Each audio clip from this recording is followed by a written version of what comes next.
Anyways, let's talk about some PvZ. That was a great little story. I did enjoy it. It's going to be a Stargate coming out of Astrea here on Ice and Chrome. Astrea's not much of a double Stargate guy, is he though? Getting a Void Ray here could just be for the defense. Like, you can have for Overlords. That's what I was looking for. Overlords, as well as actually defending against any early roaches. So, pretty safe opener indeed.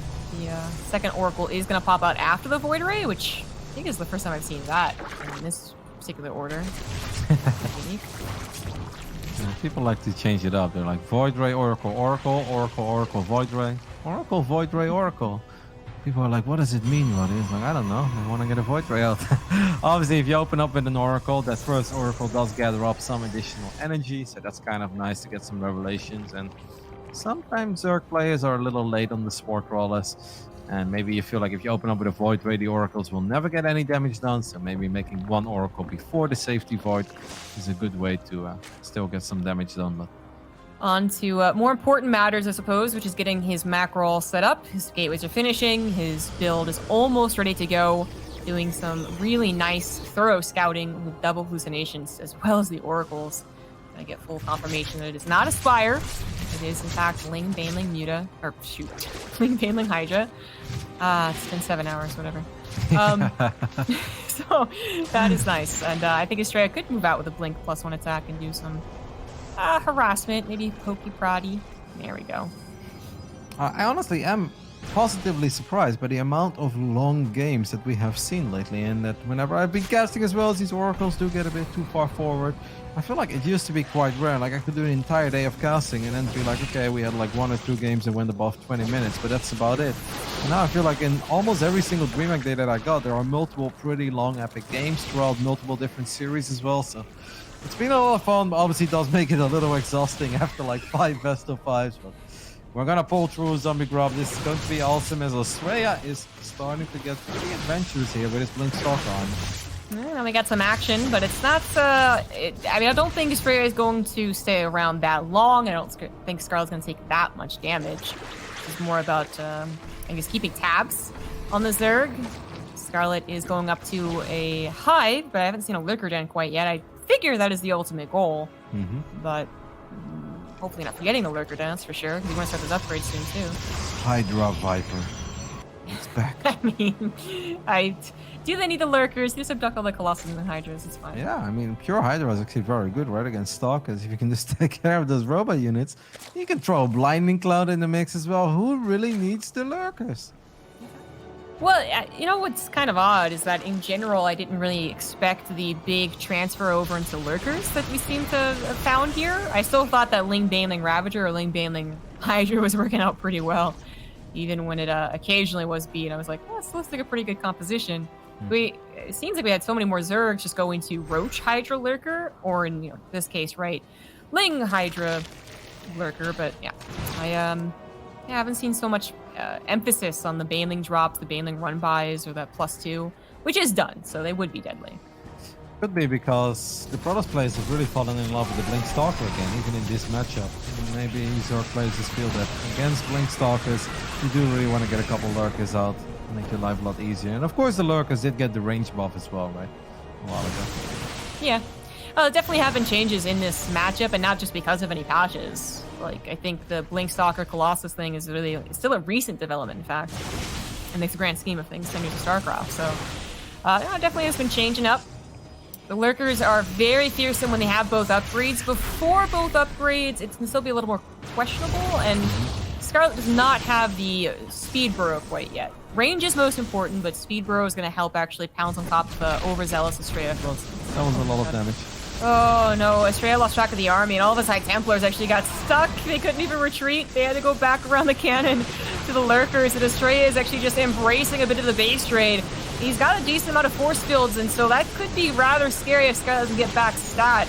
She's already on her way home with only 4 Lurkers, though. Like, this army at home, not really that bad.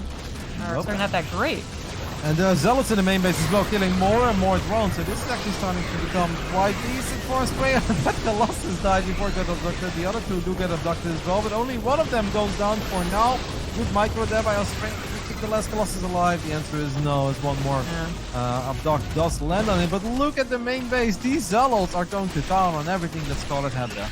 Yeah, you know, those Vipers really came in clutch to help out the Lurker Hydra Force to defend, but the Zealots in the main, and I think Scarlett forgot that she had like a bunch of Banelings. They were just chilling at the third base that could have helped against either option, the main base or on the attack. So that was just a bit of a mistake there. Astrea is chrono boosting an unpowered forge. I really hope that he realizes that it's been unpowered for a while. As you see Banelings trying to connect with High Templars, that doesn't really quite work. Oh, that +3 is going to take a very long time, even with chrono boost Zombie Grub when it's not being powered.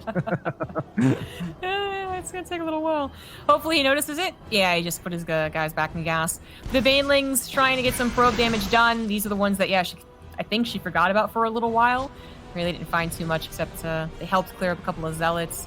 Astrea has done a fabulous job just pulling Scarlett apart too much. She didn't have that much of a bank before this all happened, so she's struggling to get back to a decent army size, or actually a decent drone count.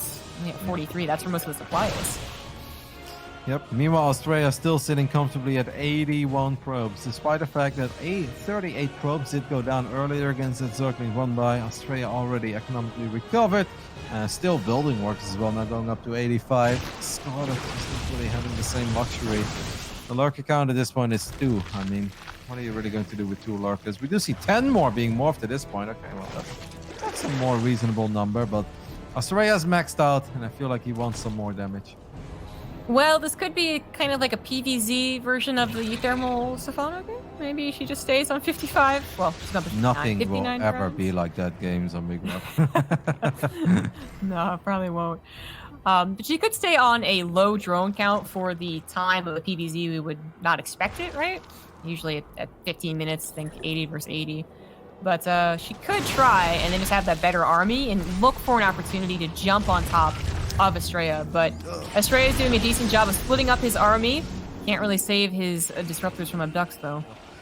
I'm actually a bit worried. Now, obviously, Carry is on the way. That's great news. But Scarlett is starting to build up a bank as well. Because there is just nothing happening. Nova's going forward. A couple of disruptors do go down. But obviously, Scarlett is able to afford a Spire at this point. A couple of abducts land as well on these High Templars. I mean, I love carriers if they're ahead in upgrades, which they are and will be for quite some time. But if the Corruptors get uneven upgrades, then the carriers are not actually a guaranteed way to win this game anymore. I thought Scarlett was just threatening us, but apparently she's actually going to keep it true. 5 30-minute games incoming, guys. Nothing's going to be really decided anytime soon. Astrea can't break Scarlett, and Scarlett can't really maneuver onto the map. So, you know, just prepare to wait for, I guess, Corruptors eventually will have to be brought in. So Scarlett will have to trade out something, but it's going to be a long series. Scarlett did have a 45-minute game against Neep on this map, right, in the previous season. I keep trying to say season 1, but obviously I mean Nasta's summer. Right, yeah. I think you're right about that. I remember something like that. I mean, also her and Neep just had so many against each other. I think I was on Ice and Chrome as well, so maybe we're in for a 45-minute game. I think 198 army supplies, something along those lines. Oh my gosh. Pretty funny. Not quite sizing up each other's armies that well, or maybe thinking Corruptors were on the way. I don't know. Corruptors are now out, and double upgrades are well on the way for them. But it is a constant micro battle, the feedbacks and the abducts. Lots of Zealots being used, trying to tear down Scarlett's left base. It's not even really mining anymore, but if this goes down, then maybe the natural goes down. Exactly. Maybe some tech as well. Yeah, like people often look at that basically and be like, why would you even attack that? There's nothing to gain, but it's just kind of an entry point. If you take out this base, take out the spine crawlers here, you can run into the natural, eventually into the main, take out some tech buildings, so it does make some sense. Well, the middle could be an engagement. Stray is kind of maneuvering forward. All the Corruptors and Vipers are here, though. Ooh, trying to micro a War Prism High Templar in it against Zerg.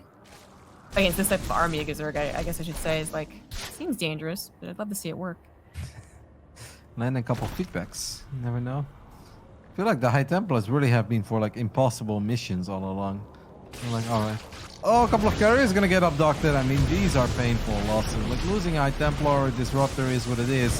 But having multiple carriers being abducted, that's painful. And after losing 3 of them, Astrea decides that he's gonna rebuild them and does not want to engage yet. But all of this is really good for Scarlett. The longer this game goes, the better the upgrades will become on the Corrupted, and the stronger the Zerg army becomes, in my opinion. I mean, I am a little worried that Scarlett has gotten over the problematic area, right? And is now going into like, okay, which race is better, basically? Like, which one can find more opportunities is a better, less controversial way to say it. But, usually what we see is that like maybe in a direct fight where everything is like lined up well for the Protoss, maybe their army would be better with a perfect mixture of carriers and Void Race, sorry. But it seems like it doesn't really ever happen that often. I mean, the Vipers are, I think, a little bit sneakier than the feedbacks are to counter them, and the Corruptors also are very microable, whereas even if you target fire with the carriers, I don't know, it just doesn't feel quite the same. We'll see what happens. It is going to also be a struggle of economies, and Astrea at one point was attacking left and right. Maybe he could do it again. That's a lot of Zealots. Zealots going to chase down the Hydras. I feel like one Lurker as a backup point would be kind of nice. Scarlett's gonna send multiple lurkers instead. I'm just getting very worried for Astrea because he was in such a fantastic position. Kind of let the game stabilize at one point, and then Scarlett completely got back in this game. And I think at one point Scarlett was down when it came to units lost resources, like 5,000 or 6,000 maybe, or let's say 3,500 more than Astrea. At this point, Astrea has lost 4,000 resources more. Now units are just coming in from every angle, and this fight is getting really chaotic. What? A dead carrier got abducted? What was that? I don't understand this fight much at all, but right at the end of the day, hatchery goes down. Most of the carriers evacuate. Viper's looking for the kill, but recall's going to be good. Astrea replaces the supply with a lot of Void Rays. Trying to perfect his army here. Love listening to Miley Cyrus party in the USA. Oh. There are probes killing infestors. Oh, I would love if they got an infestor. Value right there. Might get a spore crawler though. It's pretty good too. Are we seeing Astrea trying to max out? Is that the path we've been led into? I mean, to do what? Make more Void Rays? Apparently. The Void Rays are gonna get that Shrike. Oh my goodness. Zealot's actually finding more success than anything else really in the last 5 minutes. Also the probes killed the spore crawler. Nice. There is that. Fighting drones. I hope this continues forever. This is esports, guys. So Astrea built more Void Rays, Roddy. That is actually his point. Okay, and Scarlett's building Broodlords. I mean, I guess they're pretty good against Zealots and Archons, but against the million Shadow Rays that are being built, maybe not the ultimate unit. I guess she's a little afraid that Astrea is going to go like more back into the ground army. Not only that, having a couple to help take out High Templars is not bad, but yeah, she's in a lot of ground army so far. But now it's all back to the Void Rays. There they are. Scarlett's going to come over and respond. And how quick can Astrea run away from this? Because I think he'll have to run away. I don't know what he envisions will happen when the actual fight comes. Do you think that he just like won't fight at all? I don't think he's really been thinking about that. He's like, chopping down at the defenses is good. Trying to find some economic damage is good. Getting a bigger army. I don't think he really has a plan on how to win this fight. You don't win these fights. This is not possible. Not with Void Rays. Absolutely not. I guess this is not a position he often finds himself in. I could have sworn he's gotten to a couple of late game PvZs lately. Not just like 2 years ago, but maybe in the past, like the carrier thing didn't work out either, right? Like it could just be one of those like defeatist, like, well, I tried it this way before, I gotta try it a new way now.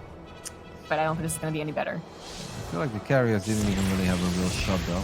Well, the last carrier is going to get abducted. I mean, thank God, now it's more Void Rays. I didn't need that carrier anyway. Astrea building a Nexus. What was that? His third. Oh, yeah, that's what was left. Sick. He finally retook it. Good attempt at a split. Good recall. But still, question marking, what is the final fight? I have the feeling that like Astrea is like, you know what? I'm gonna lend some feedbacks. I'm gonna spread out the Void Rays in like a 270 degrees angle. fly on top of the Corruptors and prismatic alignment. Wait, what is that? What is that on the production? Oh, that's a Tempest thing. Yeah, it's a Tempest upgrade, which he has 0 Tempest. I think he has one though. He's got one. Oh, does he? Oh, you're right, he does. Along with that one carrier. Get that out of here. Well, that 40 extra damage on the Spore Crawler is really going to teach Scarlett a lesson. Oh, man. I mean, at least there won't be Spore Crawler Forest, right? There might be a billion Vipers and a billion Corruptors. There won't be Spore Crawler Forest. Thanks, Blizzard. No, this is still just a questionable move by Astrea. Like, at the end of the day, I mean, he is making one of the worst possible compositions. Yeah. Even though we have seen also the carrier, type of composition, type of army also fail, I do think it gets closer to winning in these situations. And now he's heading on Tempest, so he's going to be using that upgrade. Okay. Yep. I mean, they will take out Spore Crawlers. That's going to be great. But that's also not going to save you against the two beautiful spells that are called Fungal Growth and Parasitic Bomb. I guess looking from Scarlett's point of view, all that has to happen, which is still a lot, but basically if she loses access to her spellcasters, that is the direct counter to Pure Corrupt there. So we haven't really highlighted that, but that is the situation. It's just that it's so unlikely that spellcasters won't be a part of the engagement. It's so unlikely. Neuroparasite being used on a couple of these. Now the Tempest starts showing up as well. I mean, that Zeltnager Watchtower is actually very nice for Astrea. It's kind of like non-stop revelation. Oh my god. Oh, you got the shield battery cannon versus the Spore Crawler Forest. Oh boy. Why are we storming Changelings? Dude, that happens so often this season. I don't know. Like, they can't stick on all of them. I don't know. I don't know. I feel like, can we get like an Archon on the ground to do that instead of wasting energy? Maybe Astrea feels like there is not going to be a game-deciding fight. All right, the new Tempest right now. They're going to shoot beautiful orange balls, I guess. Hey. Yep. Protoss racing their balls. They're actually pretty good now. I don't disbelieve it. I've seen them in action once so far, but now this is the second time. So, woo, exciting times. Very, very happy with this. Scarlett's getting a bigger army. 27 Corruptors at this point, 6 Broodlords, 1 Hydra, 8 more Corruptors on the way though. Astrea's gonna split up his army a little bit. All the Tempests and a couple of Archons on the left side, while the Chat Rays are going on an adventure towards the bottom right. Please kill that Hydra. No, Lings, don't help. Yes. Ready to go, probes. That Hydra dying to a probes around 40 minutes into the game. Alright, Void Rays flying over. A lot of Spore Crawlers are going to use Prismatic Alignment. Reducing the amount of spores we have on the map. I mean, I say that, we still have 49 Spore Crawlers on the map. But hey, Scarlett is losing a couple of them.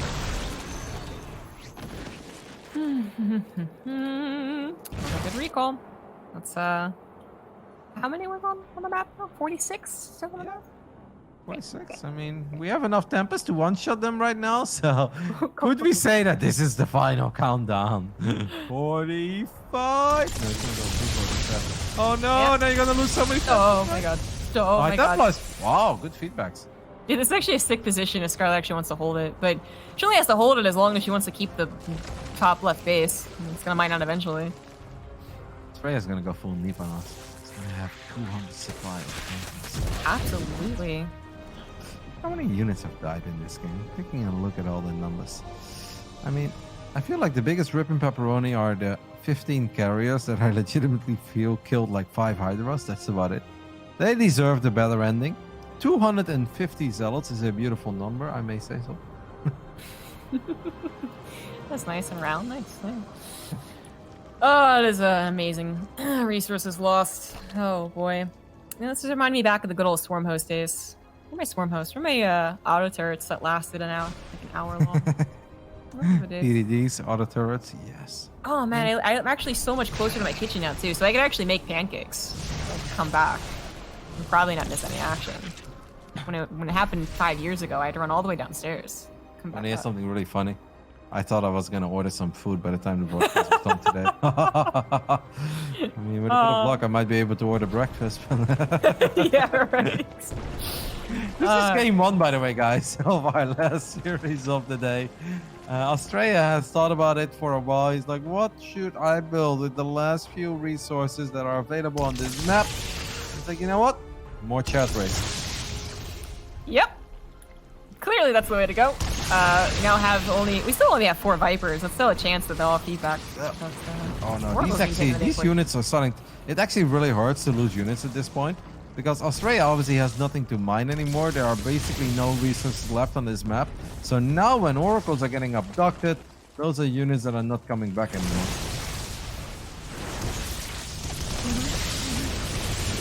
Oh, 2 Vipers being taken out of the equation. Gonna feed back on a queen. Yeah, instinct there. So still no parasitic bombs. And 2 Vipers? Is she gonna rebuild? She's gonna build 4 Vipers. I'm liking this army just a little bit more.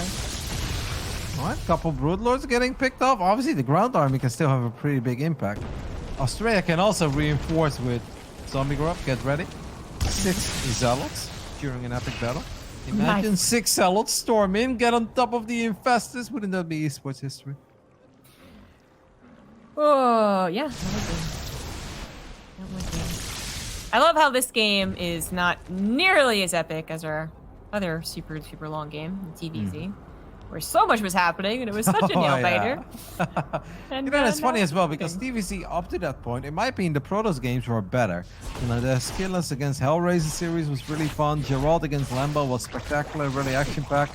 And then all the TVZ was like, it seems like Protoss became the more fun race.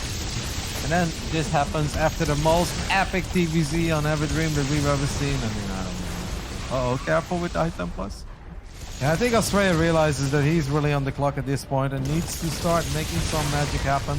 I mean, the Spore Crawler count is dwindling at a rapid pace. Tempest is starting to do pretty well. Scarlett lands another updog. That's 1 more Tempest that goes down. And all of these units that get picked off at this point will no longer come back as there are no resources left on the map.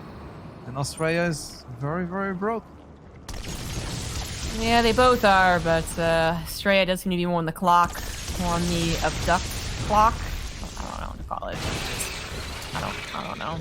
And he can't really force the engagement. Not only would he be pushing into a very scary army, but also all the Spore Crawlers. So, yeah, all he can do is just take out 1 Spore Crawler at a time, and that's what Blizzard made this upgrade for. Yep, only 22 are left. Alright, hey man. 21? They used to be 40. 20? From the Protoss gentleman on Isaac Chrome? Yes, indeed. Nice. Bruh. It's been a while since we've got such a slow game. But it is just about clearing up those Spore Crawlers. Yeah, and some Oracle action. Yeah, Revelation. Hey, Viper went down. Oh! Yeah, that is good. I didn't even see that. The Burrowed Investor is gonna... No. That's a sick play by Scarlett, but that's really sad for Astrea. And here we go. That's the cue for Scarlett. Fungal Parasitic Bomb. Goodbye, Void Race. Hello, Scarlett. Even though that's a lot of prismatic alignment, but spellcasters are the amazing. Archons. Oh, the Archons also being neural to help take out those Void Rays is also pretty sick. And then the showmanship at the end. Just parasitic, neural parasite everything. That is it. That is it. That is it. Astrea. Can I work on 3 Stalkers? There's a High Templar left. There's a Zealot. 1 VT? Astrea, please, what are you doing? I think Astrea knows. Just hoping that maybe Scarlett has nothing to kill everything. All 3 units. Man, Astrea does not want to let go of this game. It is the first game in the series. Let it go. Let it go. The Templar might get abducted. Nope, Lance feedback. Lance second feedback. This High Templar deserves his own movie. It's like, how did the fight go, guys? Guys? I don't hear back anymore, but the Zerg army is still there. Imagine if Astrea, like, Imagine if he had like 1,000 minerals, and he actually did just warp an entire ground army. I mean, it's almost impossible for him to get detection on the lurkers, but avoid the lurkers? Question mark? I don't know. If we look at what's left, it's 2 lurkers, 1 broodlord, and 4 vipers. I think like 15 stalkers would be enough. Yeah, 15 of them. Yeah. He'd, you know, plan that. I think that's it. Astrea is right now pressing F2. He's like, do I have something? A DT. There is 1 DT. And the Zelnag White Star at the bottom. Now we are familiar. Does Astrea think that Scarlett has like no range to kill the buildings or something? Like there's lurkers and there are broodlords. I don't know. I mean, am I missing something? You can't build anything? No, Why is he not building you're not missing anything. I think Astrea is just wondering if Scarlett can actually take out all his static defenses. The answer is yes. Scarlett is like, what are we doing? I also question that. Do you really want to make her kill all your buildings? Man, what if Astrea just went to eat a pizza right now? And he's like, you know what? You made me tired. I'm going to make you more tired. I'm going to get, well, I'm going to get hydrated. I'm going to make sure that I've got a full belly for the rest of this best of 5. And good luck killing my static defenses. I really don't know what Astrea What's the APM? thinking. Wait, Astrea's got 190 APM. How? I want to know. What is he doing? I don't know, but now it's less. I mean, Taking a look at don't Astrea. know. He's controlling observers. what is He's got a pro. He's warping in 2 stalkers. Oh, finally. Finally. He Stalkers makes and it a High Templar. It's going to be the unit of choice. He wants to make it an hour. Just like a nice round number, all right? When it hits an hour, Astrea will GG. Calling it. To be honest, it's hard to kill those 2 stalkers if they're near shield barriers. Right? Yeah, but Do we Yeah. have wings? Yeah, 2 wings. I mean, I actually understand what Astrea is trying to do. It's just like, how close is this? The thing is, we know it's not very close. Stalkers are going to get abducted. The Dark Templar will get picked off as well. And Scarlett is not paying attention because the Overseer is just going down. That's a bit sloppy. But there are 7 left, so who cares? what's happened there? Try to abduct the stalker that blinked away.